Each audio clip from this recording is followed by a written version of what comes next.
For our problem number 2, a compound curve has a common tangent of 84.5 meters long, which makes an angle of 16 degrees and 20 degrees with the tangents. With the tangents of the first curve and the second curve respectively. The length of the tangent of the second curve is 42 meters. What is the radius of the first curve? Then second, find the radius of the second curve, and C, length of curve from PC to L at from PC to PT. Okay? So, i-draw muna natin yung ating compound curve. So, meron tayong value, meron tayong common tangent which is 84.5 meters long. Yan yung pinagsamang T1 and T2. And yung T1 daw ay meron siyang angle with the first tangent which is 16 degrees and yung pangalawa naman ay 20 degrees. So if this is our common tangent, yung ating first curve daw or yung tangent, if this is T1, kapag in-extend natin to, this is 16 degrees daw. And yung T2 naman, if this is T2, kapag in-extend natin to, this is 20 degrees. Okay, this is our common tangent which is 84.5 meters long. Kapag pa ganyan, pag ganun, so this is our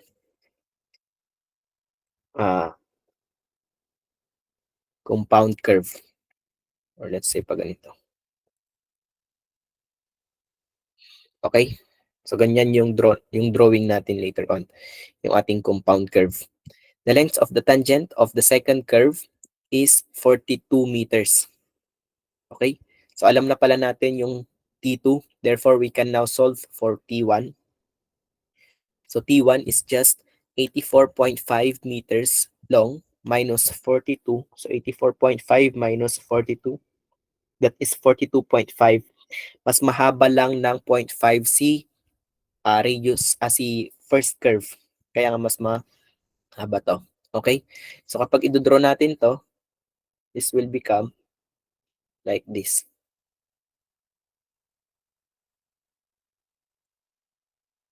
Okay? So by the way guys, yung mga drawing natin, yung mga figure natin dito, this is not drawn to scale. So hindi siya mismo yung talagang drawing niya, but we can take advantage to that kasi mostly malapit naman na yung drawing natin sa totoong figure. So pwede pa rin tayong makapag-solve ng mga values natin. But again, our figures or yung mga drawings natin dito ay not drawn to scale. Okay, so this is our 16 degrees kanina.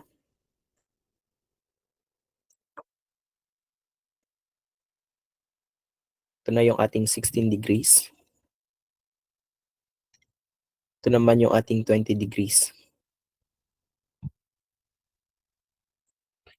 Then yung ating common tangent ay 84.5 meters long.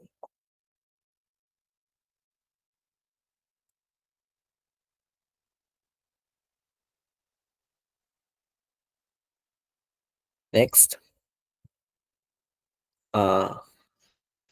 the length of the tangent of the second curve ay 42 meters. Still, this is our PC.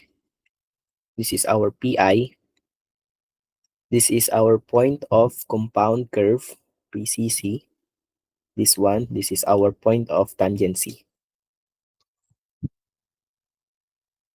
So, una, what is the radius of the first curve?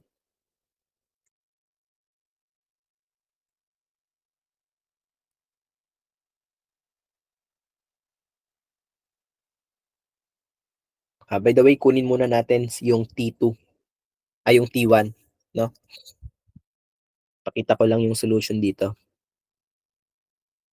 Yung ating common tangent kanina, which is 84.5 meters long, that is the combination of T1 or the first tangent and the second tangent, Pero given yung ating second tangent, therefore we can now solve for the value of our T1, which is equivalent to 84.5 minus 42. And this is equivalent to 42.5. Okay? And finally, we can now solve for the radius from the first curve. So for our A, solve for R1. So for R1, given naman na yung ating first tangent, T1 is equivalent to R1 tangent I1 over 2. Okay? So yung R1 natin ngayon will now be equivalent to T1, 42.5 divided by tangent I1. Yung I1 natin, we have 16 degrees. Diba? Kung ito yung ating angle dyan, sabi niya, if this is our 16 degrees, that is also our central angle from the first curve. Tama? So yung I1 natin ay 16 degrees as well. Then, kung 20 degrees to, yung I2 natin ay 20 degrees din. Basta, yung central angle ay equivalent siya sa ating point of, sa deflection angle from the point of intersection sa first curve tsaka yung kanyang tangent. No? Yun yung elements ng simple curve natin. So kapag in-extend natin yung tangent from the first curve, then yung tangent naman dito, yun yung kanyang central angle din. Kaya 16 degrees din ito. So this is 16 over 2. So our first radius will now be equivalent to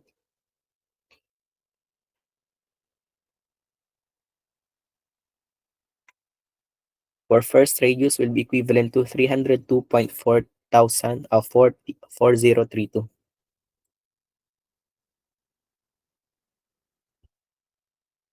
And this is now our answer for our first radius. Second,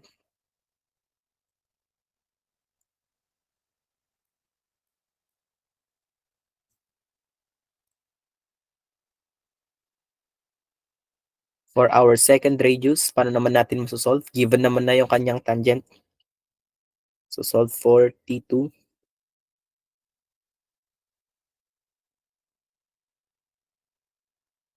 Sorry, R2. So T2 is equal to R2 tangent I2 over 2. So finally, R2 will now be equivalent to T2 given naman 42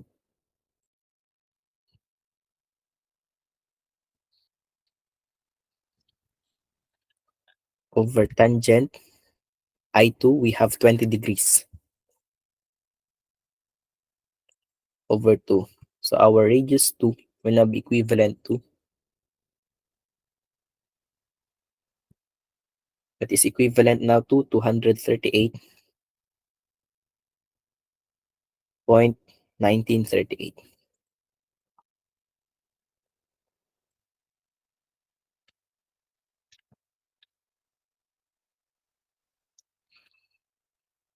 Okay. Next, determine the length of curve from PC to PT. Paano naman natin makukuha yon? If this is PC, this is PT, so ano daw yung length of curve natin dyan? So yung length of curve from PC to PT, di ba pinagsamang length of curve from first curve plus the length of curve from the second curve. Yun lang yun. Okay? So for our letter C,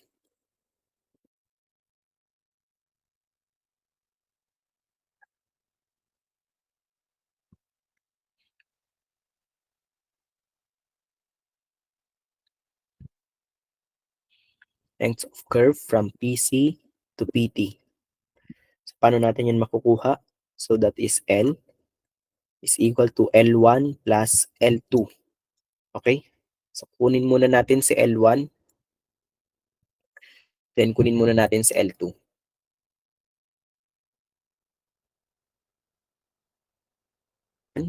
that is equivalent to pi r1 I1 over 180 degrees.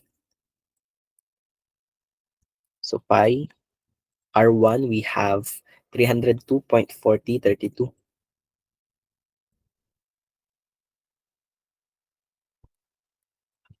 I1, we have 16 degrees over 180 degrees. So L1 will now be equivalent to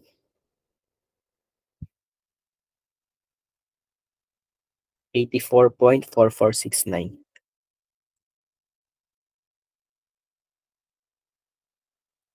Next, solve for L2.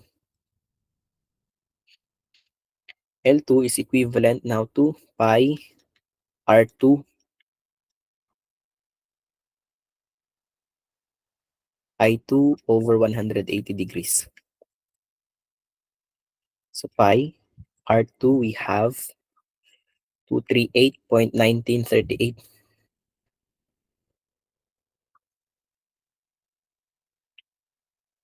multiplied by I2. Ilan na yung I2 natin? 20 degrees over 180 degrees. So L2 will now be equivalent to 83.1453 meters. Then, going back to this equation, our length of curve from PC to PT will now be equivalent to 84.4469 plus 83.1453. So that is equivalent to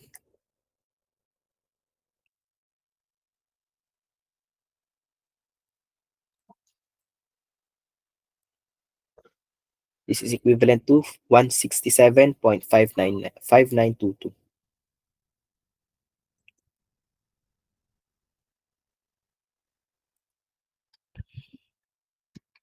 This is now our answer.